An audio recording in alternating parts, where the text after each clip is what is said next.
Max speaking for the Court of Consciousness. I wanted to express that as a developmentally and mentally disabled person, and as a system, which a system is someone who experiences plurality of rather than being one mind, one body, multiple minds, one body, or multiple alters, as it's called, one body.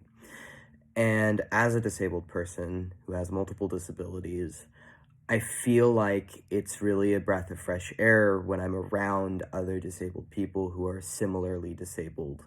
When I can find spaces, whether those spaces are for people with disabilities or of other things that just naturally attract people of different disabilities, it's really refreshing to have a sense of community and have a sense of, frankly, safety in spaces like that. And I think people don't really, who aren't disabled, don't really understand that. They don't really understand how incredibly freeing it is, and why that's actually kind of essential and necessary. And so I want to take some time to express that and say that part of why I think it's really, really liberating to be among other disabled people of either similar or different disabilities, because frankly, even if they have other disabilities, they're going to understand certain shared life experiences in the current time period that fundamentally does not understand disabilities, either treats them all like you have a problem that needs to be fixed, that needs to be like medicated, that we need to cure these people, all of these different really destructive lens that just sort of paint you as this monster who has no hope. And it's just good to get away from that for a moment and be among people who just fucking get it, who aren't going to immediately put you down or threaten you or try and like just be an ass, because the reality of being disabled in this world is that we are constantly being put down. Both before we're diagnosed, before we're known, and after, and especially if we're not masking. If we stop, a part of being disabled is oftentimes trying to adapt ourselves to an abled world as best as we can to fit in and connect with other people. And unfortunately, a lot of us realize that that is actually really harmful, because what ends up happening is that people just expect you to perform and be the same as non-disabled people when you are disabled and can't do that, and they don't understand and they won't listen, because it's never been about you and your disability. It's been about these systems in place fundamentally do not care and in fact encourage hatred of disabled people. And the time period we live in right now is fundamentally lacking in care there, and in an understanding of trauma, especially, which is really, really sad and deeply affects a lot of our lives. And a lot of people who would not otherwise be disabled necessarily, or who maybe start out with like one disability. Like, for example, I believe I was born autistic. I believe it's genetic to some extent, and I believe I was born autistic, but I wasn't born with complex post-traumatic stress disorder. I don't think I was born with OCD. I don't believe I was born a system or multiple people. I believe all of those things are connected to severe and intense repeated trauma.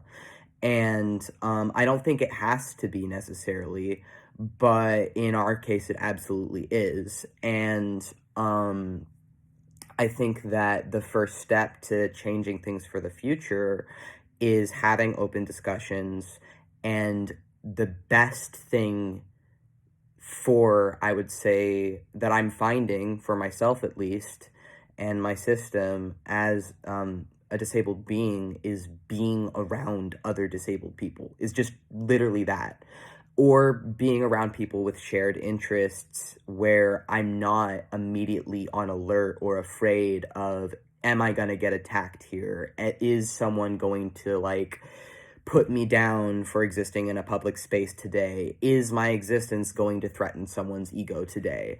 And unfortunately, just being open online, we do get frequently and vehemently attacked.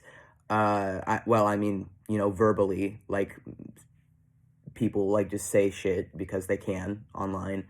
And if we are expressing ourselves and not masking, if we're not masking our autism, if we're not masking our gender diversity, if we're not masking or trying to pass as what is socially acceptable in today's society, you do get immediately just like put down because that's how it works. These systems of oppression work by silencing, othering, hiding, blaming, and hurting people who are different, who can't help it. And this absolutely applies to disabilities. And I think that really anyone who is openly disabled can relate to a lot of this. And unfortunately, it's not really even as simple as just being around other disabled people, because when you grow up in that kind of system, it's so deeply internalized there that it's systemic. It is systemic, so it's like deeply taught to people. It's these beliefs that you have to deprogram yourself from, and there are disabled people who hurt and put down and other disabled people. But usually this is still stemming from the same thing that makes allistics and non-disabled people do it, which is ignorance and fear. And the first thing that we need in order to tackle fear is honesty and authenticity. And that is part of why just existing in open spaces, we get attacked, is because a lot of us can't hide our disabilities or might not be as able to mask it, depending. And openness of something that is different and not understood, or that is lied about, such as in the case of DID, dissociative identity disorder, something we have, where people are taught it's incredibly rare and that you'll never encounter someone with it, or they're taught we're all violent, murderous lunatics, and it's not true. And so it's really important to speak out and to share our voices. And even though we get repeatedly harmed for that, which plays in and feeds into these microaggressions feed into the PTSD, and of course it hurts. But I just want to say to like other developmentally disabled people and other disabled people generally out there, and also other LGBT people, that you are not alone. You are not alone. And I know it hurts to hear that when you're in pain. It really hurts to hear that when you're suffering. But I promise you, there are other people out there who have your shared life experiences, and the system is hiding them and hiding their voices and hiding them from view. But they are out there, and you're not alone, and you can find other people who know what you're going through.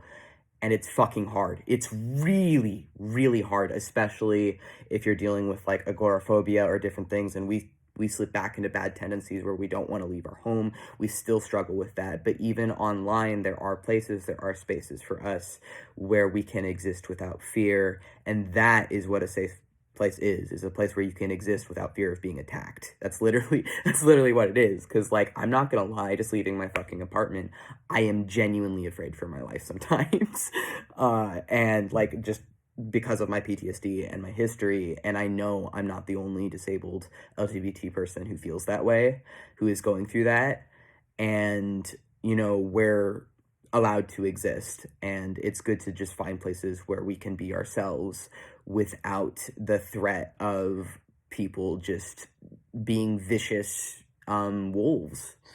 And that's all we wanted to share today, because we had a really, really good experience with some other artists, some other disabled artists today. And that's all I wanted to say, and Max out.